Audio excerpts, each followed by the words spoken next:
আলহামদুলিল্লাহ ওয়াসসালাতু ওয়াসসালামু আলা রাসূলিল্লাহ আম্মা বাদ। দাজ্জালি মিডিয়া, কুফরি রাষ্ট্রযন্ত্র আর জাহিলি সমাজ ব্যবস্থার অভিশাপে আমাদের যুবক যুবতীরা আজ দলে দলে ঝাঁপিয়ে পড়ছে জীবন বিধ্বংসী এক সর্বনাশা অগ্নিকুণ্ডে। এই অগ্নিকুণ্ডের নাম হারাম রিলেশন, অবৈধ প্রেম ভালোবাসা। যুগের পর যুগ ধরে চেষ্টা করে পাশ্চাত্য পশু সভ্যতার এই বয়ফ্রেন্ড গার্লফ্রেন্ড কালচার এদেশে সফলভাবে আমদানি করা হয়েছে। এই জাহান্নামী সংস্কৃতিকে মুসলিম সমাজে ছড়িয়ে দিতে নির্মাণ করা হয়েছে লক্ষ লক্ষ নাটক, সিনেমা। কুফরি রাষ্ট্রযন্ত্র ও জাহিলি সমাজ ব্যবস্থাও এক্ষেত্রে সমান ভূমিকা পালন করেছে।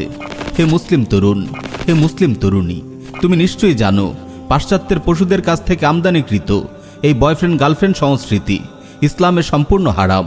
তোমার রব, তোমার রাসূল, তোমার দিন এই ভ্রষ্টতা ও নোংরামিকে সুস্পষ্ট ভাষায় হারাম ঘোষণা করেছেন। ইসলামের দৃষ্টিতে এই অবৈধ প্রেম সর্বাংশেই নোংরা ও অপবিত্র। তোমার রব তোমার জন্য যা হারাম করেছেন তাতে তোমার জন্য এক ফোঁটা কল্যাণও থাকতে পারে না। আমার ভাই, আমার বোন, আমি তোমার কল্যাণকামী ভাই।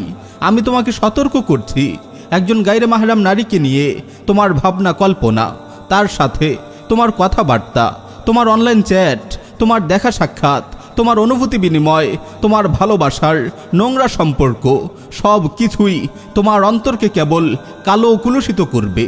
এই অব্যাহত গুনাহ ও নাফরমানিগুলো তোমার হৃদয় থেকে সব কল্যাণ ও সম্ভাবনাকে ঝেঁটিয়ে বিদায় করবে। তোমার অন্তর থেকে ঈমানের মজা কেড়ে নেবে, ইবাদতের স্বাদ ছিনিয়ে নেবে। তোমার হৃদয়ে মুনাফিকের চাষ করবে, তোমাকে তোমার দয়াময় রবের রহমত থেকে বহু দূর নিয়ে যাবে। যে চোখ দিয়ে তুমি পরনারী দেখেছ, যে আঙ্গুল ব্যবহার করে তুমি তার সঙ্গে চ্যাট করেছ, যেই হাত দিয়ে তুমি তাকে স্পর্শ করেছ, যে পায়ে হেঁটে তুমি তার কাছে গিয়েছ, তোমার এই চোখ, তোমার এই হাত, তোমার এই পা কিয়ামতের দিন তোমার বিরুদ্ধে সাক্ষ্য দেবে। হাসরের ময়দানে আল্লাহ রাব্বুল আলামিন যখন বলবেন, আল ইয়াউমা নাখতিমু আলা আফওয়াহিহিম ওয়া তুকাল্লিমুনা আইদিহিম ওয়া তাশহাদু আরজুলুহুম বিমা কানু ইয়াকসিবুন, আজ আমি তাদের মুখে মোহর মেরে দেব। তাদের হাত আমার সঙ্গে কথা বলবে এবং তাদের পা তাদের কৃতকর্মের সাক্ষ্য দেবে।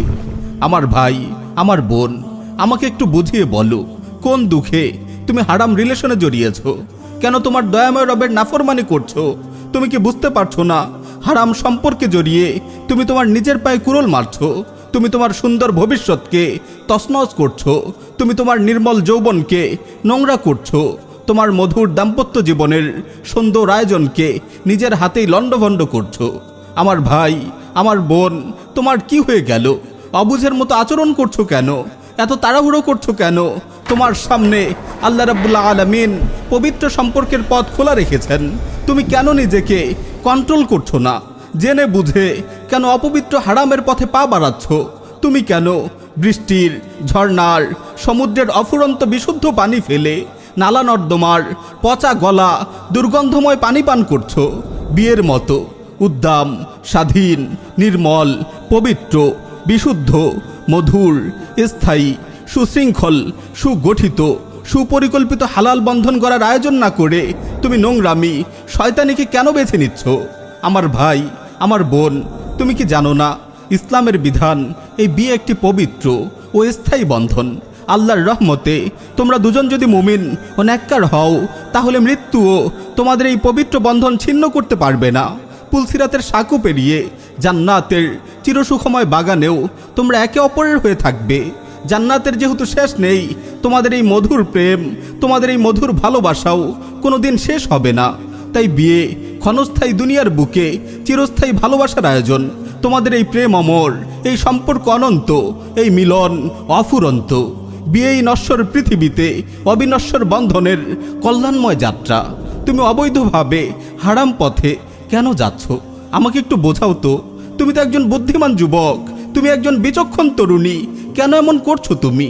আমার ভাই, যে নারী আল্লাহর নাফরমানি করে নিজের মোহময় নারীত্ব ভরা লাজুক সত্তাকে ছুঁড়ে ফেলে হায়া শরমের মাথা খেয়ে নিজের গায়রাত, আত্মমর্যাদা বোধ বিসর্জন দিয়ে নিজের যৌবনকে কুলুষিত করে তোমার মতো একজন পরপুরুষের সঙ্গে অবৈধ সম্পর্ক গড়ে তাকে নিয়ে তুমি জান্নাতে যাওয়ার স্বপ্ন দেখতে পারো? আমাকে বলো, তোমাদের এই অবৈধ পথে শুরু হওয়া প্রেম, এই হারাম ভাবে গড়ে ওঠা বন্ধন কিভাবে জান্নাতের পবিত্র, অমর, অনন্ত বন্ধনে পরিণত হবে? আমার বোন, যে পুরুষ আপন রবের নাফরমানি করে নিজের পৌরুষ ও উন্নত চরিত্রকে বিসর্জন দিয়ে নিজের গায়রাত ও আত্মমর্যাদা বোধকে দুপায়ে দোলে, নিজের যৌবনকে কুলুষিত করে তোমার মতো একজন নারীর সঙ্গে অবৈধ সম্পর্ক গড়ে তুলে, তুমি এমন একজন পুরুষকে নিয়ে জান্নাতের পবিত্র অনন্ত বন্ধন গড়ার স্বপ্ন দেখতে পারো? প্রেমের নামে, ভালোবাসার নামে তোমরা আসলে চাওটা কি বলো তো? তোমরা যদি সত্যি একে অপরকে চিরদিনের জন্য চাইতে, তোমরা হারাম পথে পা বাড়াতে না। তোমরা প্রথমেই বিয়ের রাজপ্রাসাদে গিয়ে উঠতে, রাস্তাঘাটে, হোটেল রেস্টুরেন্টে, পার্কের ঝোপে ঝাড়ে বেহায়াপনায় লিপ্ত হতে না। প্রেমের নামে, ভালোবাসার নামে নোংরামি করতে না।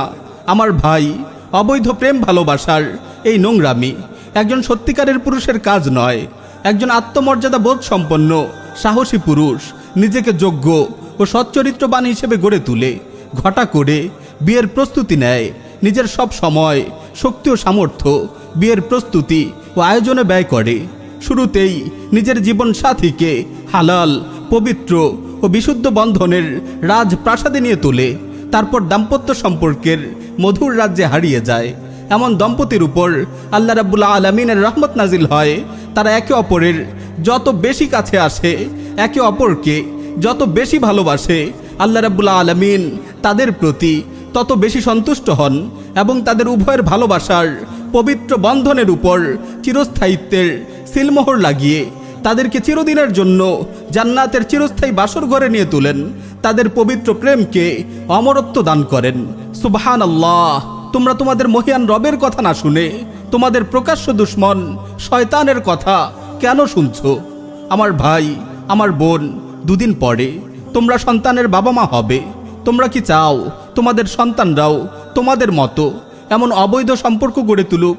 তোমরা যদি তোমাদের রবের নির্দেশ মোতাবেক শুরুতেই বিয়ের পথ ধরে অনন্ত প্রেমের বন্ধন গড়ে তুলতে, আল্লাহ তোমাদেরকে নেককার সন্তান দান করতেন। আমার ভাই ও বোন, তোমরা আগামী প্রজন্মের উৎস মুখ। তোমরা যদি পবিত্র হও, নেককার হও, কল্যাণময় হও, আগামী প্রজন্ম পবিত্র হবে, নেককার হবে, কল্যাণময় হবে। তোমাদের আবেগ, অনুভূতিগুলোকে, তোমাদের বন্ধনগুলোকে তুচ্ছ মনে করো না। বিয়ে বহির্ভূত সম্পর্ক গড়ে তোমার হৃদয়ের নির্মল আবেগকে, তোমার পবিত্র অনুভূতিকে যত্রতত্র ব্যবহার করে নিজের যৌবনকে, নিজের জীবনকে কুলুষিত করো না। তোমরা আগামী প্রজন্মের বাবা মা, তোমরা আগামী প্রজন্মের শিক্ষক। তোমাদের দায়িত্বশীল হতে হবে, নীতিবান ও আদর্শবান হতে হবে। যৌবনের তাড়নায়, তারুণ্যের উদ্দামতায় নিজের পৌরুষকে, নিজের নারীত্বকে বিসর্জন দিও না। আমার ভাই ও বোন, পাশ্চাত্যের পশু সভ্যতার বয়ফ্রেন্ড গার্লফ্রেন্ড সংস্কৃতির অনুকরণ করে জাহান্নামের পথ ধরো না। এ পথে গেলে মৃত্যুর পূর্বে দুনিয়াতেই তোমরা জাহান্নামের আগুনে জ্বলবে। পাশ্চাত্যের অসহায়ত্ব দেখো। এই শয়তানি কালচারের কারণে পাশ্চাত্য সমাজ আজ পশু সমাজে পরিণত হয়েছে। তাদের পরিবার ব্যবস্থা ধসে পড়েছে। নারীরা পুরুষের খেলনায় পরিণত হয়েছে। সেখানে যৌবনের শুরুতেই জীবন সাথীর খোঁজে একজন নারীকে অসংখ্য যুবকের বিছানায় যেতে হয়।